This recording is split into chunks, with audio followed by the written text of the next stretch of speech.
Hello everybody, and welcome to a new episode of Onion Rambles here on the channel. There's again gonna be some random gaming footage on the background. You don't need to worry about that. Well, you can watch it if you really want to. You don't have to. Nobody's saying you should. Anyway, what are we gonna be talking about today?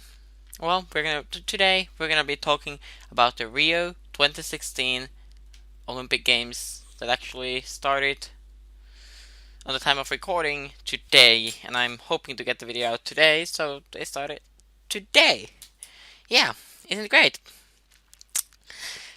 Only that there has been a huge hustle, something like that, with the Russian athletes getting banned from the games because of their state-led doping system that came out of a WADA report, the World Anti-Doping Body report, just like a bit over a month before the games.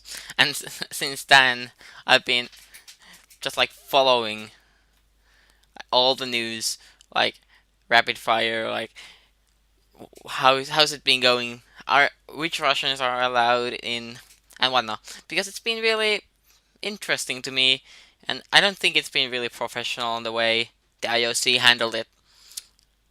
But I think the story starts a couple months prior to the Olympic Games, with there being huge amounts of Russian track and field athletes being getting reported for doping, and then they are, and then the World Athletic Track and Field Body, I don't really know what the official name for that is. Anyway, decides that they are gonna give a they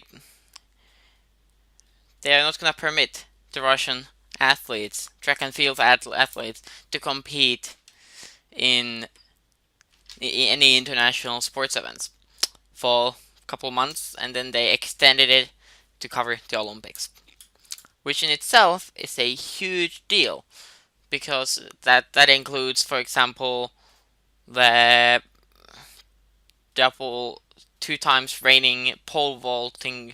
Was that the name of it? The sport? Anyway, champion Yelena Isinbayeva, who probably would have won again this year. Nobody has said whether she was doping or not, but you never know. But anyway, before we go to that biggest hustle of all, starting with the WADA report, the World Anti-Doping Body again, I just want to tell you what supposedly happened in the Sochi Olympic Games, in the last Winter Olympic Games in Sochi, Russia. Uh, I think this is just it's this story is just so out of this world. I just can't believe it's true.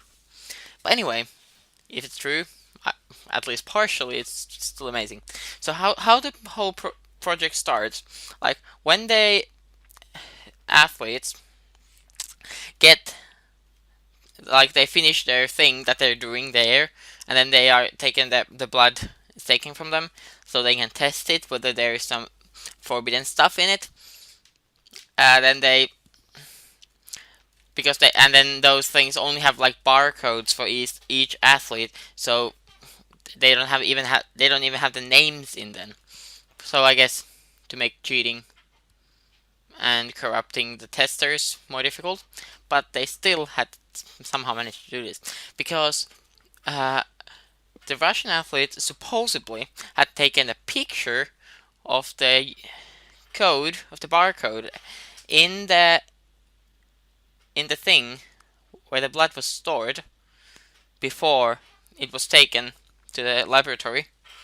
Then they had sent a picture of the capsule with the blood, or whatever was it. I think it was blood. I don't think they use urine, pee anyway. In this, but and there at the laboratory, they had recognized whose it was, like from the barcode in the picture that the athlete had sent to the laboratory via phone message. And this is already like, what? Seriously? That's like from like a James Bond movie or something. Disclaimer: I have not seen any James Bond movies.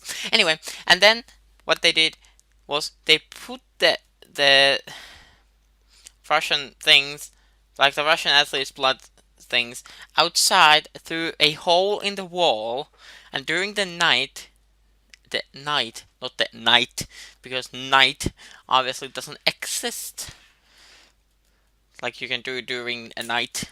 But anyway, during the night, then the Russian some agent or something had gone where the things were and exchanged them for ones that were from where you could not find any doping stuff. And then they had taken those in the laboratory. They take them out in the morning, take them in, better to say, in the morning, and use those as what they did. And then here is where the real hassle with the World Anti-Doping Body and the IOC, the International Olympic Committee, comes in.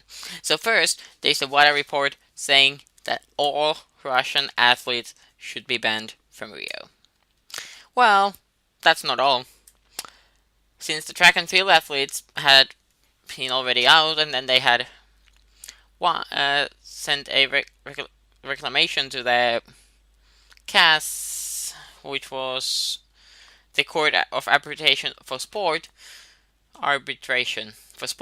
and saying that this is unfair, this shouldn't be happening to us. Well, then the IOC says that, well, we're gonna wait for the CAS's judgment on this, whether to say it's legal for us to ban any like athletes from Rio. Well, then the IOC comes out and says, yeah, it's completely allowed for you to ban the track and field athletes, and boom, that's all of them gone, except for the one who exposed the system for the first time before the WADA had started investigating. But then the IOC is like, interesting. We'll say that maybe if we do so that all of the ones that have been previously found doping, they are automatically banned, all the Russians, and then let's give the different sport associations or whatnot decide who are going to be allowed in the games. Well, fair enough. Sure, you can do that. And then, just 4 days prior to the start of the games, the IOC comes out and says, we want to decide who is gonna be allowed in Rio. And then they set a, like, was it a 3 or 4 man committee who go through all the athletes again.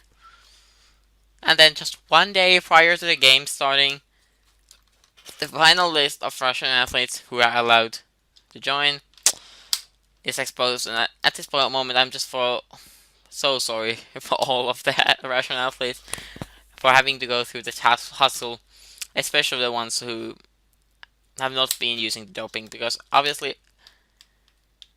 there has been something going on. Even though what they're saying, I just can't believe that all of this would have been taken out of the thin air. It sounds too real to be surreal or something. Anyway, oh no, it sounds too surreal, so it has to be real. Yeah, that's what I was saying. That's what I was meant to say. Anyway, yeah, now the games are starting. We'll see how it's gonna go. I know Isinbayeva isn't happy.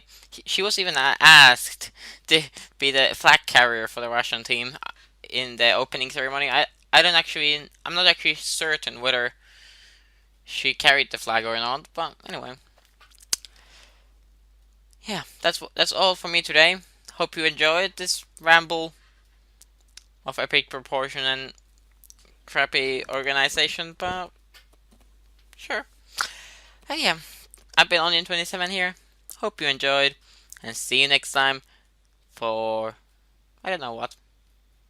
I'm trying to get some more of this out, and some more of Let's Build the Minecraft Dungeon out. We'll see what I come up with next. See you guys. See you soon. Goodbye.